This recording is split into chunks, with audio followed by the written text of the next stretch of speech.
എല്ലാവർക്കും നമസ്കാരം. 1914 ശ്രീനാരായണ ഗുരു ദൈവദശകം രചിച്ചത്. ഒരു നൂറ്റാണ്ട് പിന്നിട്ടപ്പോഴും ആ പ്രാർത്ഥനയുടെ മഹത്വം വർദ്ധിച്ചു വരികയാണ്. ഈ പ്രാർത്ഥനയിൽ ഒരിടത്തും ഞാൻ, എനിക്ക്, എൻ്റെ തുടങ്ങിയ വാക്കുകൾ കാണുന്നേയില്ല. പകരം ഞങ്ങളെ, ഞങ്ങളാകവേ എന്നിങ്ങനെയുള്ള സമൂഹത്തെ പ്രതിനിധീകരിക്കുന്ന സംജ്ഞകളാണ് ഗുരുദേവൻ ഉപയോഗിച്ചിരിക്കുന്നത്. ഇതൊരാൾ ചൊല്ലുമ്പോൾ പോലും അതിൽ സർവരും ഉൾപ്പെടുന്നു.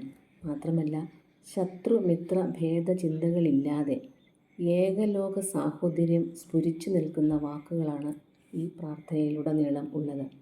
അതുകൊണ്ട് തന്നെ ഇതൊരു സമൂഹ പ്രാർത്ഥനയാണ്.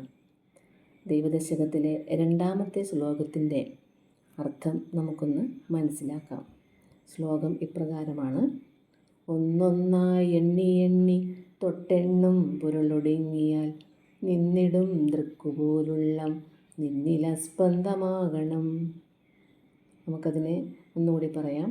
ഒന്നൊന്നായി എണ്ണി എണ്ണി തൊട്ടെണ്ണും പൊരുളൊടുങ്ങിയാൽ നിന്നിടും ദൃക്കുപോലുള്ളം നിന്നിൽ അസ്പന്ദമാകണം.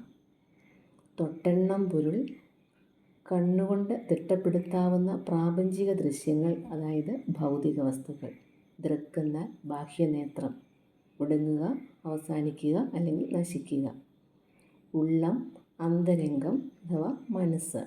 അസ്പന്ദമാവുക, ചലനരഹിതമാവുക.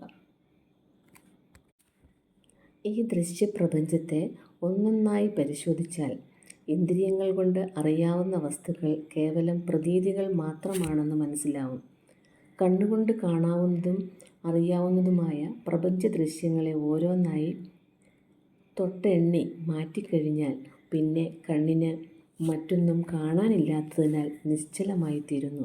അഥവാ ദൃശ്യപ്രപഞ്ചം നശ്വരമാണ് എന്ന് നമുക്ക് ബോധ്യപ്പെടും. ഇപ്രകാരം സ്ഥൂലത്തിൽ നിന്നും സൂക്ഷ്മത്തിലേക്ക് ദൈവത്തെ അന്വേഷിച്ച് ചെന്നാൽ സ്ഥൂലമായതെല്ലാം നശ്വരമാണെന്നും അതിനെല്ലാം കാരണമായിരിക്കുന്ന ഈശ്വരൻ മാത്രമാണ് സത്യവും നിത്യവും എന്നും ബോധ്യപ്പെടും. ഉള്ളം അഥവാ മനസ്സ് ഈശ്വരനിൽ ഉറച്ച് നിശ്ചലമായിത്തീരും. നിന്നിൽ അസ്പന്ദമാവണം, ഈശ്വരനിൽ ലയിച്ച് നിശ്ചലമായിത്തീരണം. ഞാനെന്ന വ്യക്തിബോധം നിന്നിലമർന്ന് ഇല്ലാതാകണം.